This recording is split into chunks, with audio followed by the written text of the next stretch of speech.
You know when you agonise over a decision in a game, and then when you finally make the choice, all you can think about is, what if I'd chosen the other option? What would have happened? Is that the better ending? Would I have preferred the other choice in the long run? You doubt yourself, and you have this strange feeling in your gut that you made the wrong choice. But why? We know in computer games that there is no wrong decision. Any decision you make is still going to give you a great gaming experience.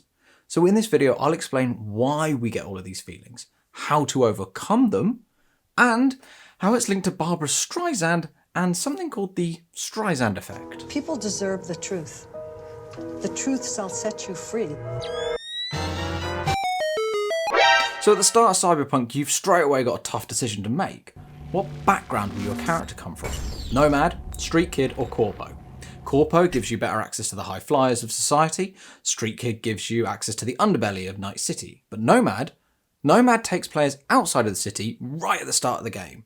Players begin their journey in the Badlands with some serious Mad Max vibe, and it looks great. But then I guess you'd go there eventually anyway. They're not going to put it in the game and not let you go there. So I guess like Corpo would be good because then you get more access to stuff early on, maybe. But being a street kid would be so much more realistic, working your way up from the bottom to the top in your own city. Oh, there's so many good options. I mean, it's literally the first choice of the game. It can't be that hard. Just pick one of three. Ugh. So not being able to make that choice and feeling pulled all over the place is something called psychological reactance. It's a term and idea that comes from a 1966 study by psychologist Jack Brigham. All of these feelings and indecisiveness stem from humans hating losing options available to us. When we pick one path in an RPG, it means we lose the other two. So why do we hate having choices being removed? Well, our brains treat this loss as a loss to our freedom or our control. Someone saying to us, okay, you picked that one, but what our brain hears is that you've lost the other two. We hate being told that we can't have something. So, you know when kids leave a toy on the shelf gathering dust for months, and as soon as some other kid picks it up, all fucking hell breaks loose? As the once discarded toy becomes everyone's favourite. Why? Because of psychological reactance. Kids can't explain it, but they hate the idea that they will lose the choice to play with that toy. It's the option that they're losing, even though it's been sitting there for months. They like to have that option there. Now, interestingly, what I've just explained was the original psychological study by Brigham. He saw how kids reacted to not getting a toy they wanted. Now, I'm sure it was a worthwhile study, but he could have just chatted to any mum or teacher, and they probably would have saved him a lot of time or money. So, from that study of taking kids' toys away, which apparently is what you get paid for if you're studying psychology, when we're playing an RPG, it's not so much about making a choice out of, say, 3, 5, or 10 options that you're finding hard. It's the fact that your brain knows that the other 2, 4, or 9 choices that you're not choosing are being removed. I'll give you an example. Imagine you had 3 side quests in Cyberpunk. Each quest is for a different faction that's at war with the others. You're told that you can do the quests at any time in any order. You'd probably not even really think about it. You just pick one and get on with it, because it's in your control to come back to the other 2 whenever you want.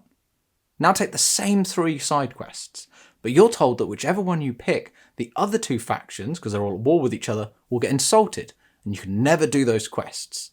Even if the rewards are the same, and they're only little side quests, we would take a lot more choice choosing the right one for the right side. So the 2 scenarios I just explained are exactly the same apart from options being taken away once a choice is made. Your brain's hatred of having choices removed and wanting to feel in control is exactly the driving force behind people's playing games multiple times. Completing the game with all the characters, doing all the different endings, romancing all the NPCs possible, even the crap ones and terrible people like Jacob in Mass Effect. They get some love, just because people don't like getting their choices taken away from them. Okay, so now we know why we feel really indecisive when we're playing games and why we feel that regret when we make a really big choice, even if we know it's the right one and one that we thought was the best choice. What can we actually do about it? And there are some things that we can do. So in one study, consumers viewed their purchases more positively when the decisions had been made in the absence of attentive deliberation. The authors concluded that, contrary to conventional wisdom, it is not always advantageous to engage in thorough conscious deliberation before choosing. So in other words, we like our decisions better when we don't consciously, painstakingly choose them. We end up preferring decisions that feel intuitive, go with your gut, off the cuff, just don't think about it too much. So you know that thing that we all do when we start playing an RPG? We look up all the best parts, the best decisions, the best side quests. Who are the romantic interests that will give you the best outcome and the best... Don't do any of that. The more research you do, the worse it gets. Just go with the flow as much as possible. Don't overthink it. React quickly. Just make a decision, keep playing, keep playing, keep playing. So also, once you've made a decision, keep playing and don't think about it. Don't go back, because studies have found that we continue thinking about choices even after we've made them. And what makes it worse is that if we change our mind about a decision, we're unhappier and often make worse choices. So I'll give you an example. In one study, participants were asked to pick their favourite piece of art to take home. It was free, just pick any, choose one, favourite one. Afterwards, they were called up and they were told that they could exchange the piece of art they'd chosen for another, any other. Just being told that they could change their pick meant that they appreciated less the piece of art they'd already chosen originally. Even though they could have picked any piece originally, no more added, and they got to pick their favourite, just being told later on that they could change their choice meant that they disliked their original choice more. So interestingly, participants didn't anticipate this effect, instead assuming that more choice would have been better. We always think that in RPGs, more choice is better, but it's not. So don't overthink your first decision, and then once you've made it, don't think about it again. So what else can you do? Because there's a few other things. So if you turn your choice into an internal motivation, you've made this choice in the game. So jump in with both feet. Commit 110%. Roleplay the shit out of that background in Cyberpunk. Make all the choices that a dirty rat nomad would make in the big city and regret nothing you do. Also remember that there are no bad choices in video games. RPGs are made to be so open that they have made the game specifically so that you can choose any choice whatsoever and you can still have a great time. So there's no wrong decisions. Another tip is to purposely give the other choices negative connotations. This is something called creating a downward counterfactual in psychology. Say picking the nomad background for Cyberpunk. Don't think, oh, I wonder what Street Kid or the Corpo background would have offered me. Instead think, nomad is best, give it a positive. I get to experience the Badlands straight away. With Corpo, I don't want to be some suited schmuck and rich boy, and Street Kid sounds a bit vanilla and boring. Make your choice the positive best choice, and think of the other two in a negative way. So wait a second, what's Barbra Streisand got to do with it? Well, it's an example of the psychological reactance I mentioned at the start. When something is hidden, taken away, or people try to restrict access to it, then other people want it more. So how did Barbra Streisand get her name associated with this psychological effect? So in 2003, Barbra sued a photographer who took some photos of her house in Malibu to document California coastal erosion. Not because it was her house. She wanted the photo taken down from the website. Now, before the lawsuit, 6 people had downloaded the image, 2 of which were by her lawyers.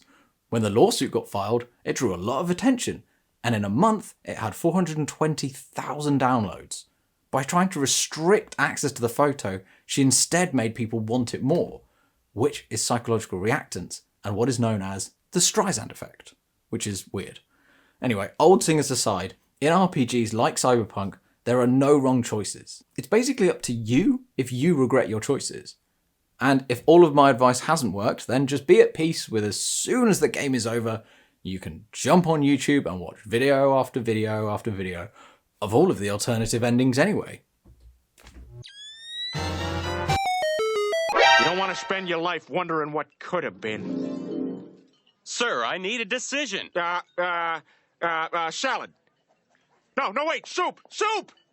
But it was too late. And to this day, I still lay awake at night wondering about the soup that got away. Thanks, Peter. I'm gonna go find out how she feels. I've taken you for granted. Oh, get a room.